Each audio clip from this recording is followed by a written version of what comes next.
It's been a very depressing election year. There's so many bad economic ideas out there. But I want to move away from that. I suppose I want to depress us in new and more complicated ways, in part. But I think there's also actually a lot of great news going on, and I'd like to cheer us up.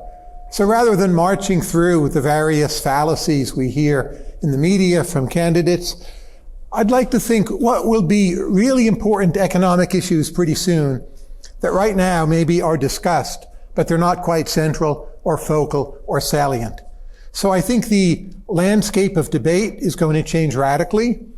And interestingly, I think a lot of the new positions will not in any simple or easy way correspond to what used to be left-wing positions or right-wing positions. So I think we're going to remix the ideological spectrum.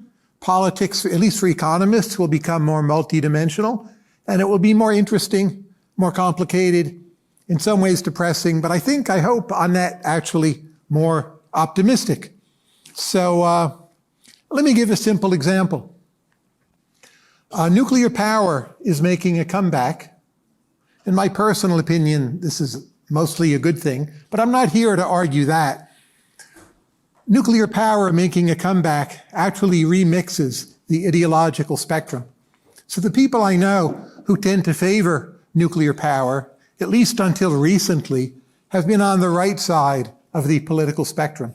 Nuclear power is seen as an answer to the green energy problem that in some ways involves less regulation. Nuclear power is indeed pretty green. But we're now faced with actually having a lot more nuclear power. So there's talk, very recent talk, of reopening the 3 Mile Island power station, the one that famously had problems. And this will be for a data center. So the increasing demand for data centers and actually AI, which relies on data centers, is driving this big increase in the demand for nuclear power. So if we just restart 3 Mile Island, it's a very centralized kind of action. So at how many layers of government will we have vetoes is already becoming a much, much more important issue. So the classic identification of, say, parts of the political right with state and local authorities and parts of the political left favoring a federal role, to some extent that's going to switch. The sort of pro-nuclear, what you might call pro-growth policy, will require a lot of centralized intervention to clear away permitting restrictions. Some of that will happen. Also, I was kind of talking, you could even say debating, with a very well-known free market economist. It was a private conversation. I won't say his name, but he's very well known. And his view is nuclear power is the deregulated power alternative. I don't think that's quite right. You know, the insurance provisions for nuclear power rely on something called the Price-Anderson Act, where basically past some limit, I think it's $150 million, the federal government picks up the tab. And that's how earlier on we made nuclear power affordable, was to give it subsidized insurance.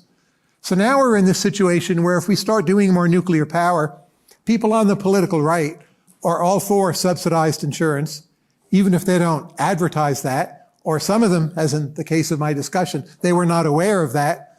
And that to me is a very interesting, what you would call remixing of the political spectrum.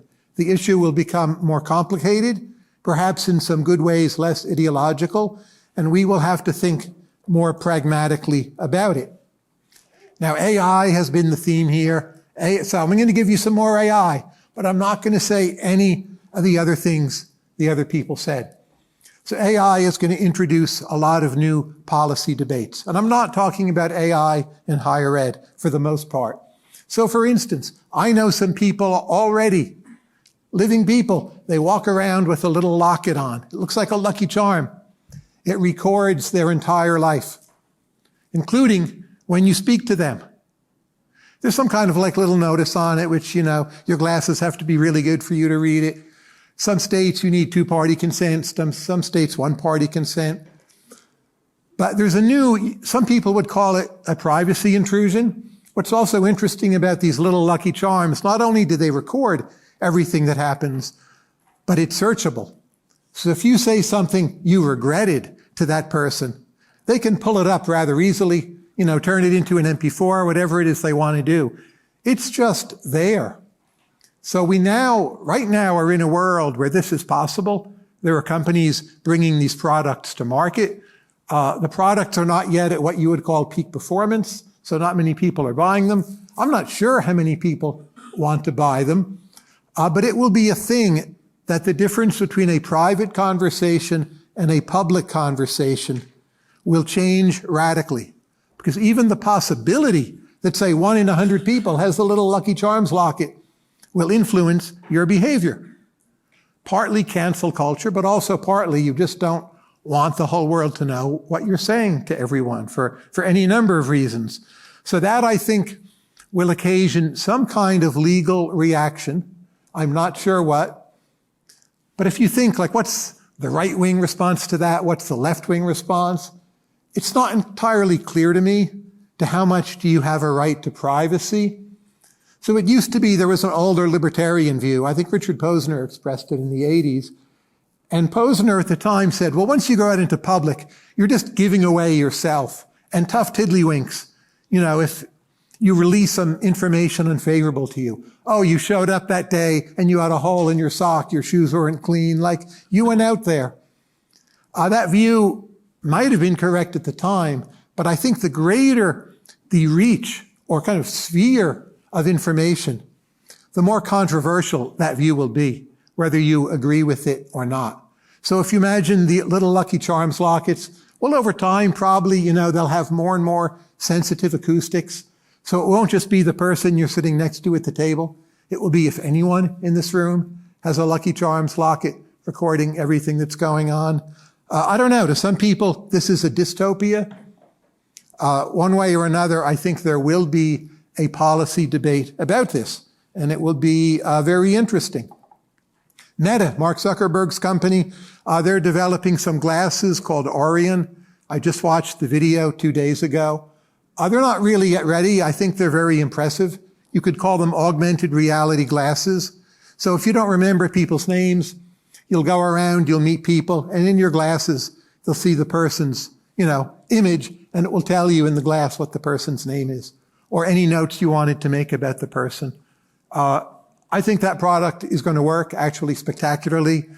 It will be controversial, and people are going to use it for a lot of things. You'll walk around, the supermarket, it will tell you, well, how good are the blueberries that day?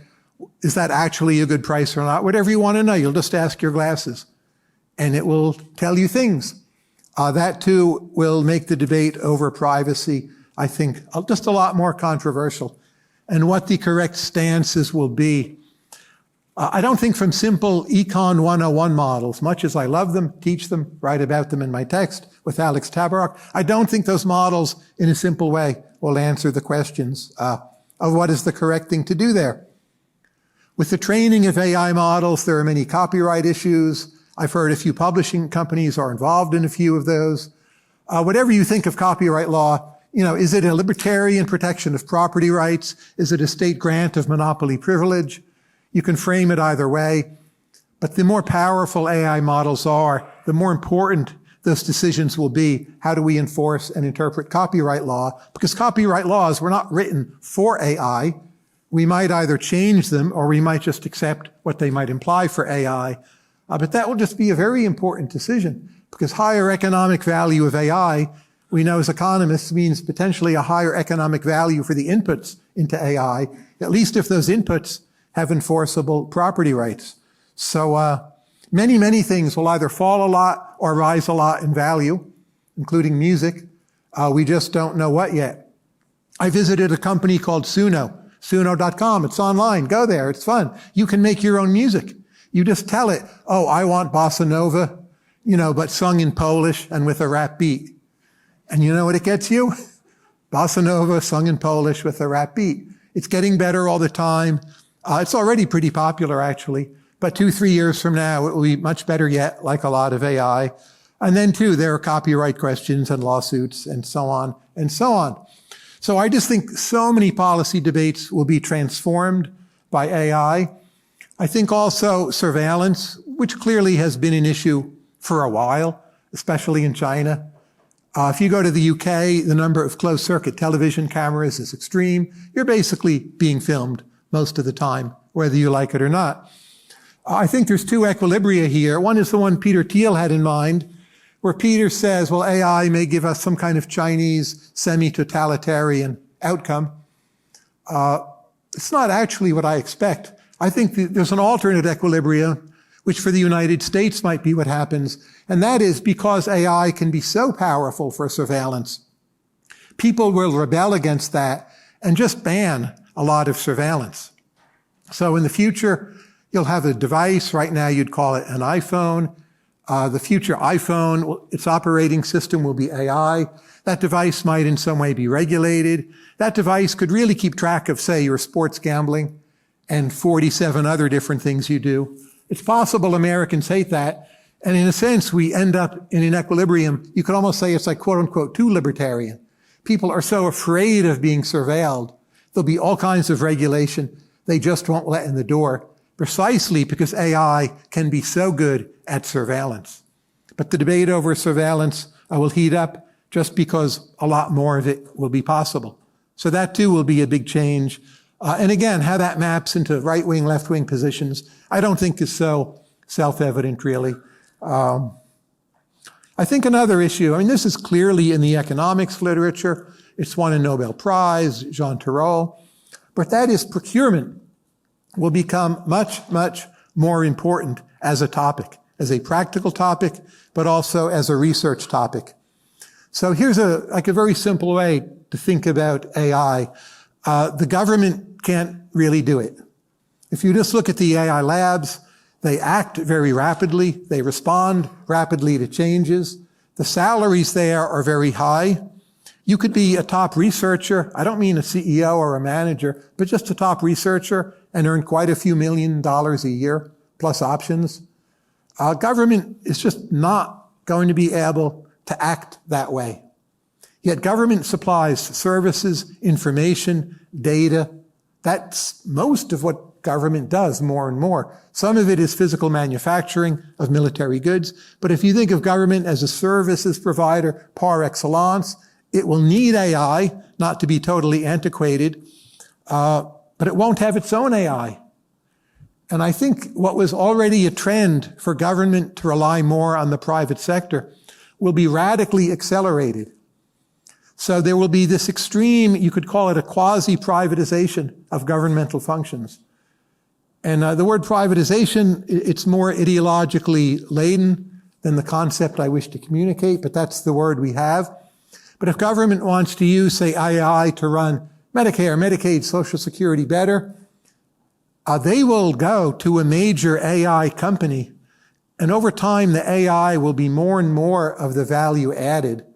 So the government will still be there, but actual governmental functions, I think, in this future, not too far away, will be done by the private sector. It won't be the kind of simple privatization that works best. Like, say, the government had nationalized the toothpick sector, and then you privatized all the toothpick factories, got the government out of it, just let private businesses sell and produce toothpicks. That would work great, right? Almost all economists would be for that, even in this election year. But it's not that kind of privatization. When you have procurement, there's a semi-monopoly, there's ongoing renegotiation. It's not really an open, contestable market. You might also ask, like, how many major AI companies will even be in a position to supply and fulfill such contracts? May or may not be a large number. It could be like defense contracting, where at least until recently, Boeing and Lockheed were pretty dominant. They're still actually fairly dominant. So how to think about procurement will be, I think, most of our public sector. It's also an issue, especially for countries that won't have their own AI. So if you're a small country and you don't have your own producers of AI, are you willing to trust a foreign company with your AI data? Will there be foreign spin-offs? What will the licensing look like? A lot of complicated issues. I think some AI companies will end up, you could call it quasi-nationalized, not formally nationalized. But say you're the government of France, which is pretty services intensive, right? Runs a healthcare system in a way that the US government does not quite, in addition to all the welfare programs. So the government of France, I think it's like 55, 56% of GDP, if I recall, but it's above half of the economy. So whatever the French government does with AI is really important. There is a leading French AI company called Mistral, which people say is quite excellent. So I predict the logical outcome is to have the French government use a French company to do its AI. This wouldn't shock anyone, would it, right? French government support a French company. But then if you look at revenue streams from Mistral, which probably is not as good as the major US AI companies, they become really quite dependent on the French government as its customer. Maybe some nearby other EU nations would trust a French company more than an American or Chinese company. And if, say, 70% of the revenue of a French AI company is coming from the French government, just because the French government is big, even if it has some decent private sector demand.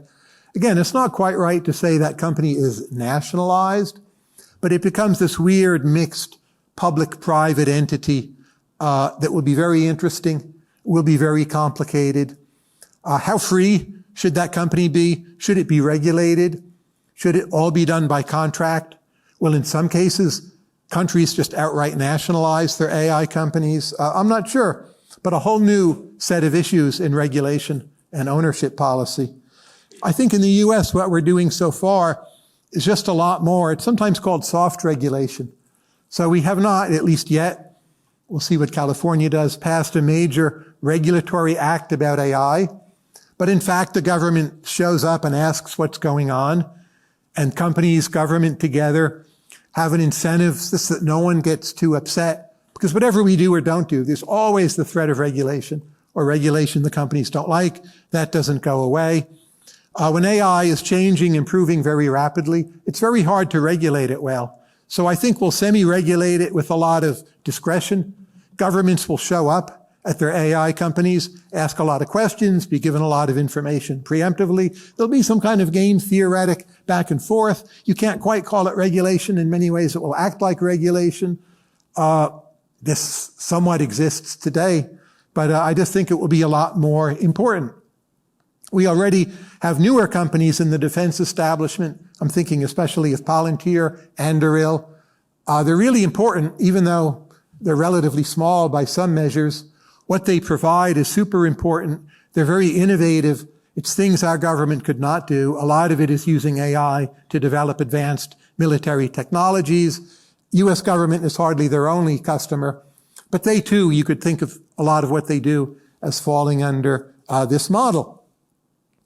Biomedical markets, I think they're already super important, right? Medicine's healthcare, almost 20% of US GDP. It's just going to become, way more important. So just some simple examples. The FDA today approved a new drug for schizophrenia. People I know who work in the area, they told me they're quite optimistic. I don't know anything about this firsthand, but I look at just the last 4 or 5 years. I see COVID vaccines saved millions of lives. There's now an anti-malaria vaccine, not so much needed here, but it will save millions of lives. We need to hurry up and get it on out there, as Alex Tabarrok is always telling us. GLP-1 drugs, they're there now.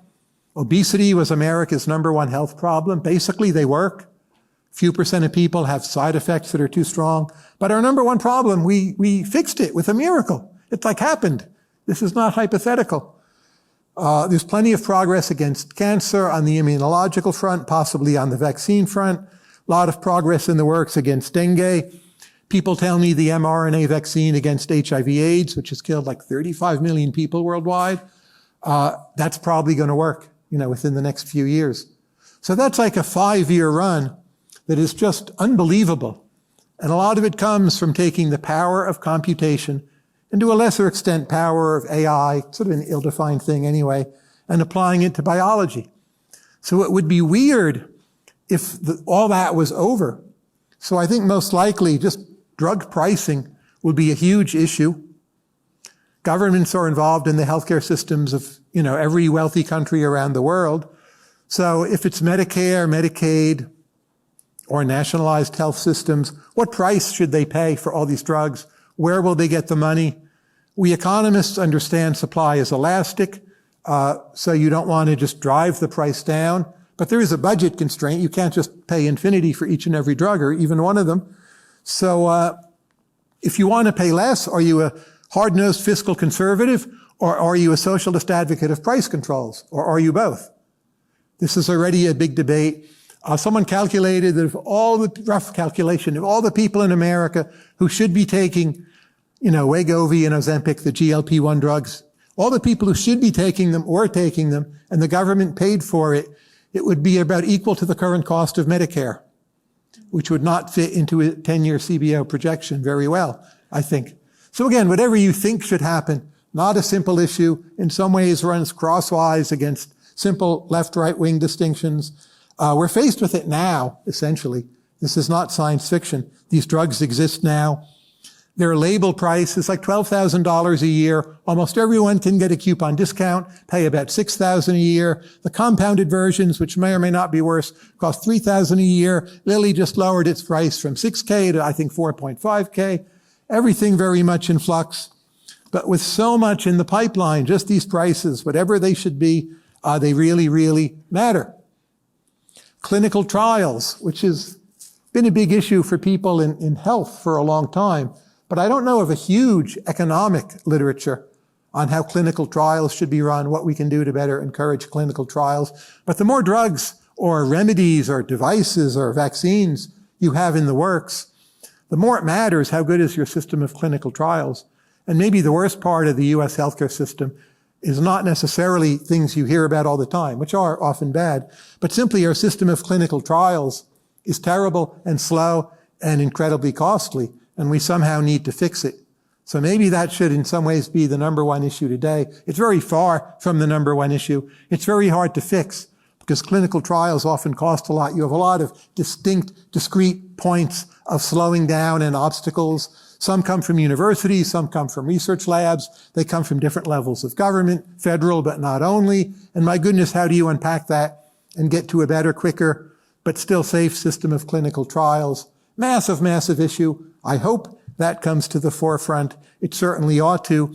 Keep in mind, one thing AI is great for, education aside, is just figuring out ex ante what might be a promising drug. Current AI cannot, in most cases, test the drug for you, but rather than searching randomly and finding something wonderful once every 20 years, AI can do a lot of searching very quickly and find some potential wonder drugs basically right away. You still need 10 years or more to figure out if they actually are wonder drugs. But the number of good ideas coming through the pipeline is really accelerating in biology. And we have no current way of handling that. Just our regulatory systems, our private systems, our universities, our labs.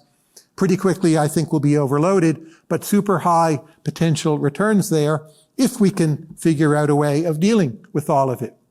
The general sense of overload will become an issue, sometimes a policy issue. So we've already seen in the earlier presentations how quickly GPT can produce reasonable content. So you saw a number of demos, but you've all used it yourself, right? You click on a thing, and in a second, an answer's there. Now consider the US system for regulatory comments. That's essentially an open system. Oh, you can leave a regulatory comment on some new proposed law. Well, what's happening to the number of comments on these new proposed laws? Obviously, it's skyrocketing. It will go up all the more. It's already the case. Some people tell me, like, the value of the comments is rising in quality, not falling. But a year from now, the quality of those comments probably will be nearly as good as what a professional economist could write. So that's just a year from now. And how much is our system for improving or processing those comments advanced? As far as I can tell, it hasn't at all. Now, you might think, well, we're just going to use a large language model to summarize them all for us. Our institutions are not well set up for that to be an acceptable way to do things in bureaucracies. That may eventually change. But I think the simple question of how our bureaucracies, our institutions, also our private sector, companies, universities, handle information overload. We're in a world already, anyone can apply for every job. A lot of job application piles are completely out of control.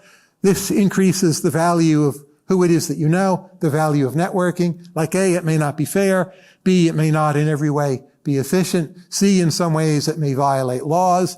But there's information overflow. And if you have 40,000 quote unquote resumes for a single job, obviously you're going to have to look elsewhere as a means of making your decision. Just 2 points very quickly in closing. Euthanasia will become a bigger and bigger issue as people can stay alive for longer. This is already controversial in Canada, especially, also Switzerland. Whatever your views may be, they're often strongly held. This will continue to rise in importance. Again, cuts across a lot of usual left-right wing lines. Some libertarians will say, well, of course, you have the right to kill yourself, but still, this is a process overseen by the state. And in a place like Canada, you have people from the state who recommend to a very large number of people that they end their lives. And as a libertarian, you might feel very uncomfortable about that, or whatever your point of view. I'm just saying there's conflicting impulses I think a lot of us have, no matter what our standpoint is. Many people believe a fertility crisis. Most countries are below replacement fertility. My colleague Robin Hanson, he did some back-of-the-envelope calculations. I'm not sure he's right, to be clear. I love Robin. Sometimes he's wrong, but it's like, well, if you're going to use subsidies to have more babies, the subsidy needs to be like $400K per kid. It's a lot. Try fitting that into a 10-year CBO projection. The places that have used smaller subsidies, Singapore, even Hungary, doesn't really seem to be getting them much higher, or a bit higher in Hungary, but nothing close to replacement level. That's a longer run problem, but you can imagine a future where that's the number one problem. Oddly, it's people on the right who are more worried about fertility crises and talking about subsidies, and people on the left who are more likely to say, no, we don't need to think about government subsidies, and then there's some other argument they make. So that's, again, this funny inversion of the usual political spectrum. Those are some of the things I've been thinking about lately. It means our jobs always will stay interesting. Stay on your toes. Keep on thinking about these issues. Most of them, we really haven't gotten them figured out. And your old, touchstones, lodestones, they're not quite good enough. We need new ideas, new work, and fresh debate. Thank you all for coming and listening.